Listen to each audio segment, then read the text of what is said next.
ख़वातीन के अच्छी होने का अंदाज़ा उनकी औलाद की तरबियत से लगाओ। ज़ख्मों को छुपाना भी एक हुनर है, वरना यहाँ तो हर एक के हाथ में नमक है। रोज़ाना नेकियां किया करो और दरिया के अंदर डालते जाओ। जब कभी ज़िंदगी के अंदर तूफ़ान आया तो यही नेकियां कश्ती बन जाएंगी। लोग अपनी शादियों पर सिर्फ मखसूस लोगों को मदऊ करते हैं, लेकिन लोगों की ख्वाहिश होती है कि हमारे जनाजे पर पूरा शहर आए। जिसने परेशानी के अंदर अपनी पेशानी को सजदे में रख दिया, वो फ़कीर भी बहुत दूर निकल गया।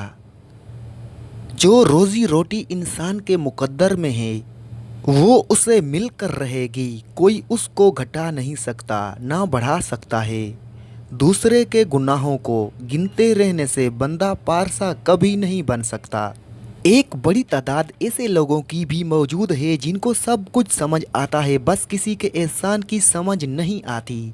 अपने बड़ों को बोझ मत समझो, उन्हें कभी अकेला नहीं छोड़ो। याद रखो, ये वक्त तुम्हारे ऊपर भी आना है। जो तुम्हारे पास माल है उसमें से 10% सदका दो और गरीबों मस्कीनों को खाना खिलाना शुरू कर दो। दौलत बारिश की तरह बरसेगी। तुम्हारा अल्लाह पाक की रज़ा में राज़ी रहना रब करीम का तुम पर राज़ी होने का इशारा है। पाँव को मिट्टी से बचाने का तरीका जूता पहनना है, ना कि सारे शहर में कालीन बिछाना। हर दोस्त को हर राज ना बताओ, दोस्तों के भी दोस्त होते हैं। जेब भारी हो तो दुश्मन भी खताएं माफ़ कर देते हैं, और हाथ खाली हो तो सगे भाई बहन भी सलाम नहीं करते। वीडियो को लाइक करें और सब्सक्राइब करें। इस मुआशरे में सरकारी मुलाजिम काम ना करने की तनख्वाह और काम करने की रिश्वत लेते हैं। दोस्त के साथ सिर्फ एक ही सलूक जायज़ है और वो वफादारी है।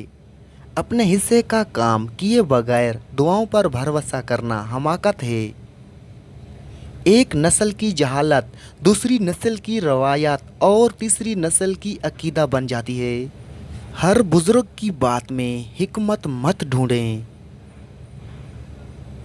तुम कब सही थे ये कोई याद नहीं करता, तुम कब गलत हो ये कोई नहीं बोलता।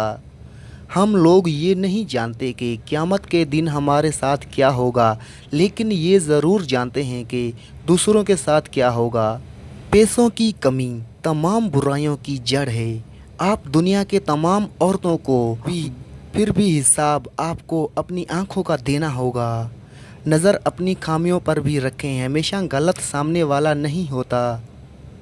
वो शख्स जिसे सुबह सवेरे उठने की शोहरत मिल जाती है, वो दोपहर तक सो सकता है। एक इंसान कितना शरीफ है ये इस बात से पता चलता है कि वो कौन सी चीज़ें से बुरी लगती हैं। जो चीज़ मुंह से मीठी होती है वो हमेशा मैदे को तकलीफ़ देती है। दुनिया में रहते हुए दो चीज़ें खामोशी से करो, एक मेहनत और दूसरी इबादत।